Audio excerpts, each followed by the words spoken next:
இதயம் துடிப்பு வென்டிலேட்டர் இல்லாமலே வெளியே கேட்டது. ரிஷி பக்கத்துல போய் தயங்கி தயங்கி சீஃப்னு கூப்பிடுறான்.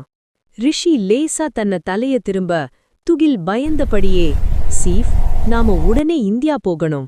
அந்த வார்த்தை முடிஞ்ச அடுத்த நொடி, பட்டால் அவன் கையோட ஒரே அடியில அந்த பெரிய கண்ணாடி சில்லு சில்லா உடைஞ்சு கீழே விழுது. அந்த சத்தம் முழு ஃப்ளோரையும் அதிர வச்சது. துகில் அப்படியே உறைஞ்சு நிக்கிறான். உடனே துகில் மற்றொருவனுக்கு தகவல் சொல்ல, அடுத்த சில வினாடிகள்ல அந்த ரூமுக்குள்ள இன்னொருத்தன் ஓடி வரான். அவன்தான் ராகவ், ரிஷியோட தம்பி. அவன் நிலைமைய பார்த்த உடனே புரிஞ்சுக்கிறான். ரிஷி, என்னடா இது? இன்னும் எத்தனை நாள் இப்படி பண்ண போற? அந்த நொடி ரிஷி திரும்பி ஒரே கையால துகில காற்றுல தூக்கி நிக்க வைக்கிறான். துகில் மூச்சு விடக்கூட முடியாம, ராகவ் சார், ப்ளீஸ் என்ன காப்பாத்துங்க. ராகவ்